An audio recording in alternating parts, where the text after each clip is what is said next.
হেফাজত ইসলামের আমিরের পক্ষ থেকে লোক পাঠানো হলো যে আপনার মওদুদিয়তের সাথে নির্বাচনী জোটের কারণে এই কৌমিয়তের উপর এই আঘাত আসতেছে।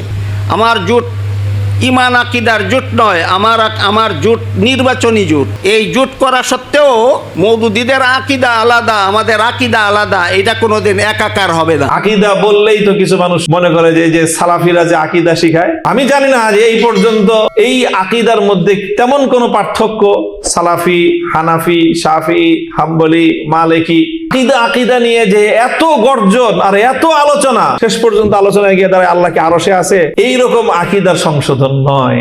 আসসালামু আলাইকুম ওয়া রাহমাতুল্লাহি ওয়া বারাকাতুহু। প্রিয় দর্শক, আকিদা নিয়ে আমাদের সমাজে আলেম ওলামাদের মধ্যে ফিতনা শুরু হয়ে গিয়েছে। কার আকিদা সহিহ, কার আকিদা সঠিক, কার আকিদা সঠিক না।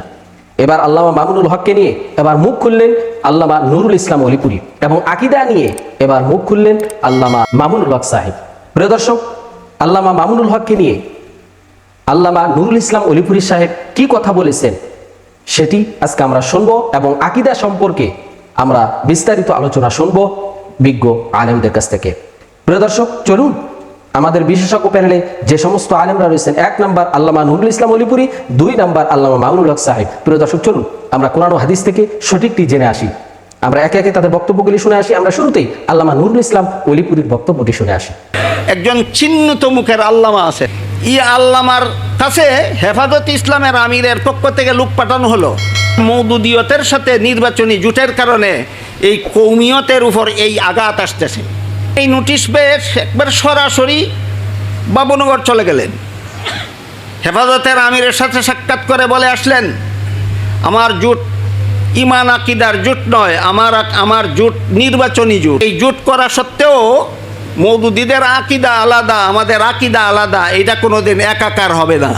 সেখানে গিয়ে এই বক্তৃতা দিলেন যে মওদুদিদের আকিদার সাথে আমাদের আকিদার কোনো মিল নাই, আমাদের আকিদার সাথে মওদুদিদের আকিদার কোনো মিল নাই। আমি জোট আকিদার ব্যাপারে করিনি, আমি জোট নির্বাচনের ব্যাপারে করেছি। সেই বক্তৃতা দিয়েছেন। সেখানে তিনি যে বক্তৃতা দিয়েছেন সেটা হলো আজকাল আকিদা নিয়ে বড় বাড়াবাড়ি করা হচ্ছে, আজকাল আকিদা নিয়ে বড় বাড়াবাড়ি হচ্ছে। এই বাড়াবাড়ি ঠিক নয়। আসলে সালাফিদেরও আকিদা সংশোধন করা দরকার, দেওবন্দীদেরও আকিদা সংশোধন করা দরকার, হানাফিদেরও আকিদা সংশোধন করা দরকার। এই বক্তব্য আমার কাছে সংরক্ষিত আছে। ওইখানে গিয়া বলেন মওদুদিদের আকিদা আলাদা, দেওবন্দীদের আকিদা আলাদা, আমি একাকার করার পক্ষে নই। বাইরে এসে বক্তৃতা দিয়া বলেন আজকাল আকিদা নিয়ে বড় বাড়াবাড়ি করা হচ্ছে। আসলে আমার দৃষ্টিতে সালাফি আকিদা আর দেওবন্দি আকিদা, সালাফি আকিদা আর হানাফি আকিদায় তেমন কোনো পার্থক্য নাই। আমি সালাফি আকিদায় কুফুরি আছে, এর প্রমাণ আমার কাছে আছে। মওদুদি আকিদায় কুফুরি আছে, এর প্রমাণ আমার কাছে আছে। বর্তমান সমাজের সালাফি নামদারি লামধাবীরা কুফুরি আকিদায় বিশ্বাসী। যাদের প্রমাণ জানার, দলিল প্রমাণ জানার ইচ্ছা আছে আমার সাথে যোগাযোগ করে জেনে নেবেন। বর্তমান জমানার এই মওদুদিবাদীরা কুফরি আকিদায় বিশ্বাসী, আমার সুস্পষ্ট প্রমাণ আছে আমার কাছে। যাদের জানার, দলিল প্রমাণ জানার ইচ্ছা আছে আমার কাছ থেকে ব্যক্তিগতভাবে যোগাযোগ করে জেনে নেবেন। কাজেই যে সালাফি নামদারি লামধাবীরা কুফরি আকিদায় বিশ্বাসী, যে মওদুদিবাদীরা কুফরি আকিদায় বিশ্বাসী, তাদের মধ্যে আর হানাফিদের আকিদার মধ্যে উল্লেখযোগ্য কোনো পার্থক্য তিনি দেখেন না। সেখানে গিয়ে কি বলেছিলেন আর এখানে এসে কি বললেন, আমি আজকের এই সেমিনারে যোগদানকারী সর্বস্তরের উলামায়ে কেরামদের কাছে জানতে চাই, দেওবন্দীদের আকিদায় কোন জায়গায় ভুল আছে এতদিন যাবত আপনি বলেননি কেন? হানাফিদের আকিদায় কোথায় ভুল আছে আপনি এতদিন যাবত বলেননি কেন? সুতরাং তার এই বক্তব্যের দ্বারা ওই বাবুনগরের বক্তব্য ঠিক থাকে না, রহিত হয়ে যায়। এই জন্য বলেছি বাবুনগরের বক্তব্য ছিল হেফাজতের আমিরকে আইওয়াশ করার অপকৌশল। আহলুল জান্নাতে বুলহুন, জান্নাতি বুজুর্গরা অত্যন্ত সাদা সিধা হয়ে থাকেন। আমি মনে করি আমাদের হেফাজতের বর্তমান আমির সাহেব, ইনি আশা করি ইনি জান্নাতি হবেন। এই জন্য উনি অত্যন্ত সাদা সিধা, ইনি কোনটা বাস্তব আর কোনটা আইওয়াশ মনে হয় টের পাননি। এই জন্য তিনি তার মাথায় হাত বুলিয়ে ঝাড়ফুঁক করে দিয়েছেন। এই পরিস্থিতিটা আমি আপনাদের সামনে তুলে ধরলাম কেন?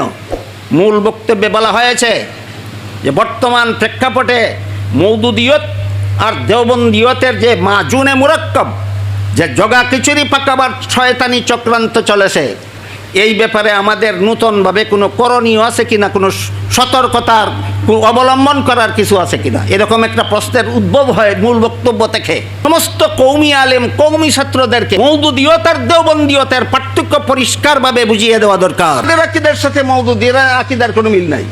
আমি জোট আকিদার ব্যাপারে করিনি, আমি জোট নির্বাচনের ব্যাপারে করেছি। বক্তৃতা দিয়েছেন, সেখানে গিয়ে বাইরে এসে তিনি যে বক্তৃতা দিয়েছেন সেটা হলো, আজকাল আকিদা নিয়ে বড় বাড়াবাড়ি করা হচ্ছে। দেওবন্দীদেরও আকিদা সংশোধন করা দরকার, হানাফিদেরও আকিদা সংশোধন করা দরকার। মওদুদীদের আকিদা আলাদা, দেওবন্দীদের আকিদা আলাদা, আমি একাকার করার পক্ষে নই।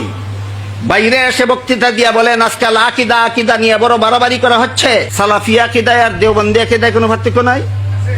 যে সালাফি নামদারি লামাযহাবিরা কুফরি আকিদায় বিশ্বাস, যে মওদুদিবাদীরা কুফরি আকিদায় বিশ্বাসী, হানাফিদের আকিদার মধ্যে উল্লেখযোগ্য কোনো পার্থক্য তিনি দেখেন না।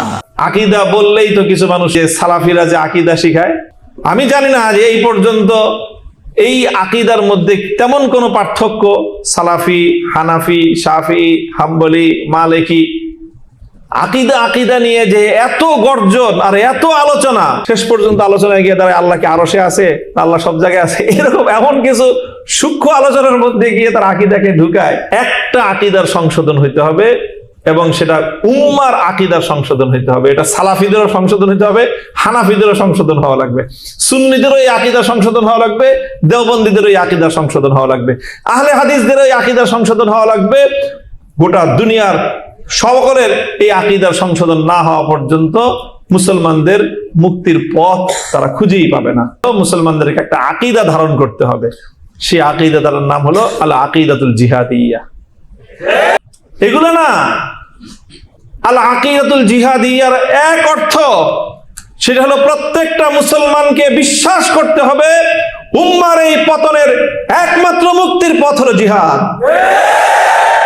বাস, এখানে ফুল স্টপ, আর কোনো কথা নাই।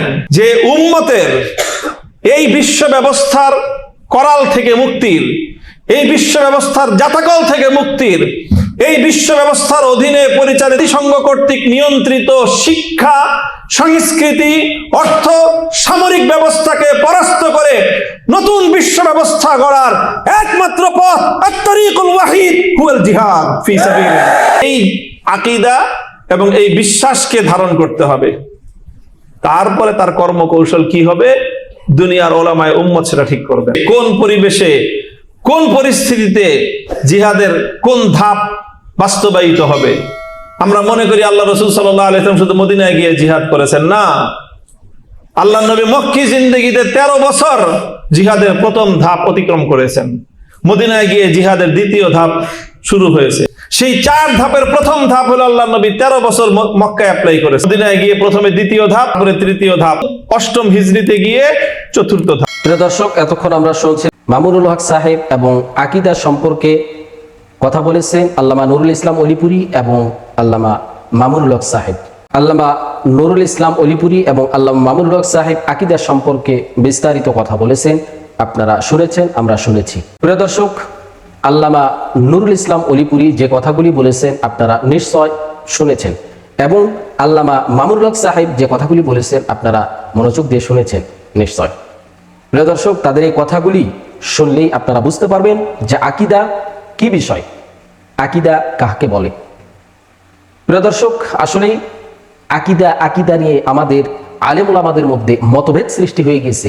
একজন আলেম আরেকজন আলেমকে ছোট্ট একটু আকীদার বিষয়ে পার্থক্য এই জন্য দেখতে পারেন, আরেকজন আলেমকে ছোট্ট একটু আকীদার জন্য দেখতে পারে না। আসলে মুসলমানরা সকল আলেম ওলামা আমাদের ফরজের দিক থেকে সবাইকে এক কাতারে থাকতে হবে। ছোটখাটো বিষয় ভুল ত্রুটি মানুষের থাকতেই পারে, সেগুলা আকীদাগত বিষয়, সেগুলা তাদের নিজ নিজ বিষয়, কিন্তু ফরজের ওয়াজিবের সময় আমরা সকল মুসলিম, সকল আলেম ওলামা এক কাতারে থাকতে হবে।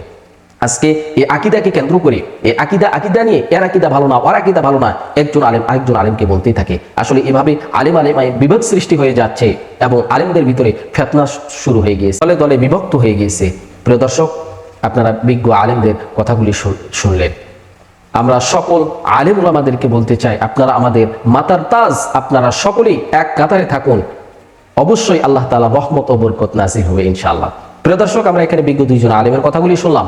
এই দুইজন বিজ্ঞ আলেমের মধ্য থেকে যার কথাগুলি কোরআন হাদিসের দলিল ভিত্তিক মনে হবে, আমরা তার কথাটাই, তার মতটাই গ্রহণ করে নেব ইনশাআল্লাহ। সর্বোপরি দোয়া করি আল্লাহ তাআলা আমাদের সবার আকীদাগুলি যেন ভালো হয়, আল্লাহ তাআলা সে তৌফিক যেন আল্লাহ তাআলা আমাদেরকে দান করেন, এবং সকল আলেম ওলামা যেন এক কাতারে থাকে, সবাই যেন ভাই ভাই হিসাবে থাকে, সে তৌফিক যেন আল্লাহ তাআলা সবাইকে দান করেন। প্রিয় দর্শক, আমরা একেবারে ভিডিও শেষ প্রান্তে চলে এসেছি। আমি মিনারুল ইসলাম আজকের মতো এখানেই বিদায় নিচ্ছি। দেখা হবে অন্য কোনো ভিডিওতে। সে পর্যন্ত সকলে ভালো থাকবেন, সুস্থ থাকবেন। আসসালামু আলাইকুম ওয়া রাহমাতুল্লাহি ওয়া বারাকাতুহু।